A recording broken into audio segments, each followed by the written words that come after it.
Très chers téléspectateurs de 14 TV Gabon, bonsoir, soyez les bienvenus pour ce flash d'information du jeudi 16 janvier 2025 dans le magistère universel. Au cours de l'audience générale du mercredi 15 janvier 2025 dans la salle Paul VI, le Saint-Père a poursuivi son cycle de catéchèse dédié aux enfants.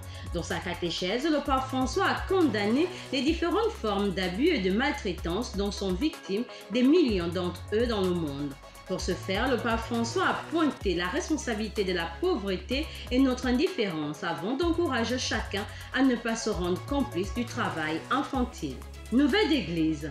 Le samedi 11 janvier 2025 dernier, le cardinal Ignace Dogbo Bessi a présidé une messe d'action de grâce au Seigneur qui a daigné jeter son regard sur son humble serviteur en la cathédrale Saint-Paul du plateau d'Abidjan, Côte d'Ivoire. Dans son homélie, le cardinal Ignace Dogbo a exalté Dieu en déclarant: notre cœur déborde de reconnaissance pour tant de grâces reçues, de sa miséricorde infinie, de sa bonté. Pour lui, un homme ne peut rien s'attribuer sinon ce qui lui est donné du ciel. L'amour insondable et mystérieux de notre Seigneur Jésus-Christ qui appelle qui il veut, quand il le veut, où il le veut et comme il le veut. Avant d'achever son homélie, le cardinal Ignace Dogbo Bessi a fustigé les intrigues dans la course au pouvoir, même au sein de l'Église. Église en marche.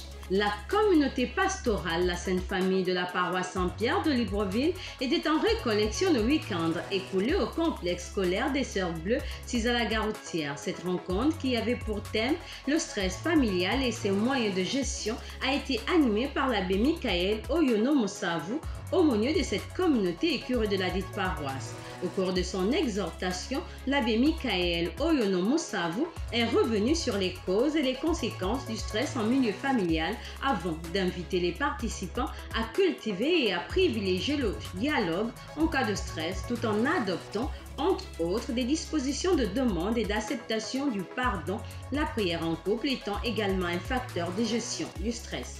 Annonce diocésaine. Conscient de la nécessité de renforcer la foi et la spiritualité des fidèles désireux de vivre pleinement l'espérance en sollicitant la miséricorde divine et en approfondissant leur foi chrétienne dans la célébration solennelle de l'année sainte du jubilé 2025, son Excellence Monseigneur Jean-Patrick Ibaba a décrété des lieux de pèlerinage dans l'archidiocèse de Libreville.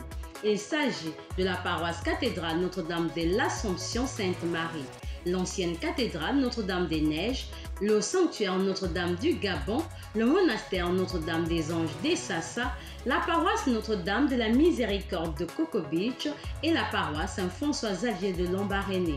Ces lieux de pèlerinage vont servir de lieu de rassemblement spirituel durant toute l'année sainte en offrant aux croyants l'opportunité de se réconcilier avec Dieu, de raviver leur foi chrétienne et de bénéficier des grâces particulières du jubilé. Ces lieux donneront également aux croyants l'opportunité d'accomplir les actes de pénitence, de prendre part aux célébrations eucharistiques et enfin de méditer les Écritures saintes.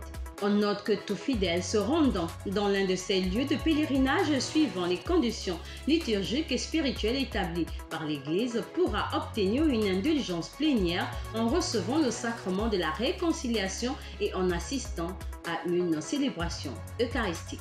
Dans le diocèse de Mouila, le dimanche 12 janvier 2025 dernier, l'abbé Jolino H. Makundi, recteur du sanctuaire Notre-Dame de l'Équateur et des Trois Épées de Sindara, a présidé une messe au cours de laquelle les fidèles ont célébré le baptême du Seigneur.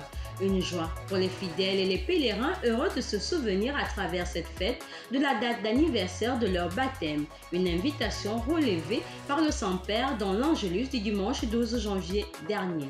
On note qu'au cours de cette messe, l'abbé Jolino Hutch a procédé au baptême de 2 enfants de moins de 5 ans. En société, la célébration de la fête du baptême du Seigneur qui a donné à la conférence des évêques du Gabon de clôturer sa 32e assemblée plénière à la paroisse Notre-Dame du Rosaire et de la Namba a vu la présence des autorités politiques, civiles et militaires, en tête desquelles le Premier ministre Raymond Simon qui a félicité les conclusions des travaux de la conférence.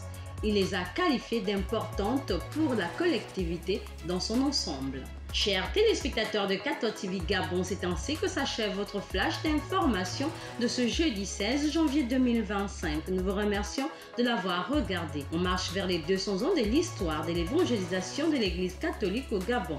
Gardons la foi, l'espérance et la charité.